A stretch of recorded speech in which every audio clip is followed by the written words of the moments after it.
এই যে দর্শক দেখতে পাচ্ছেন, এই দর্শকগুলো কাদের জানেন? নেপালের। নেপালের সাথে আজকে ইংল্যান্ডের যে খেলা হচ্ছে সেই খেলা ওয়াংখেড়ে স্টেডিয়াম। আপনি ভাবছেন যে ওয়াংখেড়ে স্টেডিয়ামের সাথে নেপালের তুলনা কেন করছি বা নেপালের কথা কেন বলছি?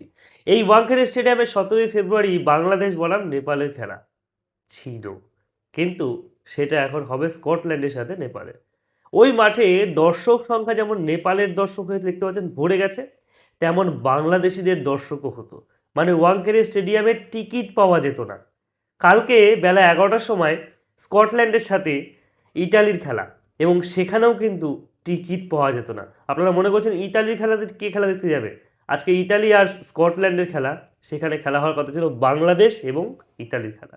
সেখানেও কিন্তু দর্শক সংখ্যা ভরে যেত, টিকিট পাওয়া যেত না।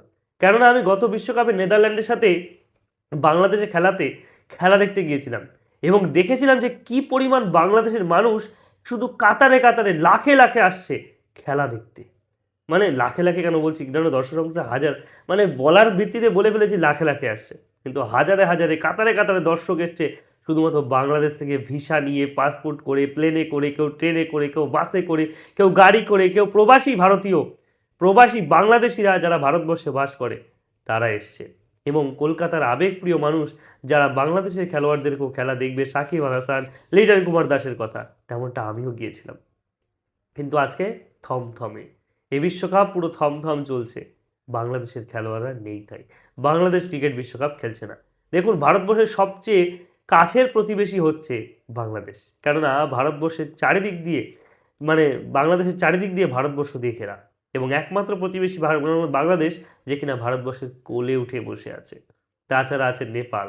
সেই নেপালের জনগণ কিভাবে খেলা দেখতে এসছে ওয়াংখেড়ে স্টেডিয়াম দেখলে আপনি বুঝতে পারছেন। তাহলে বাংলাদেশের মানুষ কি পরিমাণে আসতো।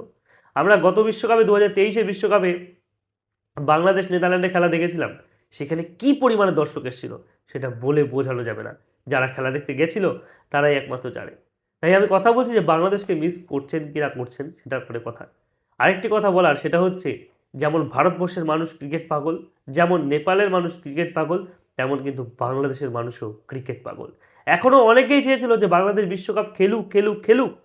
আজকে মুস্তাফিজুর রহমানের ইস্যুতে বা সেই কারণে হয়তো ক্রিকেট বিশ্বকাপটা তাদের খেলা হলো না। ইগো, অহংকার, আঘাত নাকি আত্মসম্মান, কোনটা বাংলাদেশের কাছে সবচেয়ে বড় হয়ে দাঁড়ালো, যার জন্য তারা ক্রিকেট বিশ্বকাপ বয়কট করলো? আপনাদের কি মনে হয় এই বাংলাদেশ যদি আসে এখানে থাকতো, ওয়েস্ট ইন্ডিজকে কালকে হারাতে পারতো না? রোমারিও শেফার্ডের ৫টা উইকেট পাওয়া হতো? হ্যাঁ, হয়তো অনেক কিছুই হতো। তবে বাংলাদেশের রিশাদ বা তানজিম সাকিবরা বা তাসকিন আহমেদরা বা শরীফুল ইসলামরা তারাও কিন্তু কামাল করে দেখাতে পারতো ইডেনের মাঠে, মুস্তাফিজুর রহমানেরা। আপনাদের কি মনে হয় বাংলাদেশ পারতো না? বাংলাদেশ পারতো না ইটালিকে হারাতে? বাংলাদেশ পারতো না নেপালকে হারাতে? বাংলাদেশ পারতো না ইংল্যান্ডকে হারাতে? বাংলাদেশ পারতো না ওয়েস্ট ইন্ডিজকে হারাতে?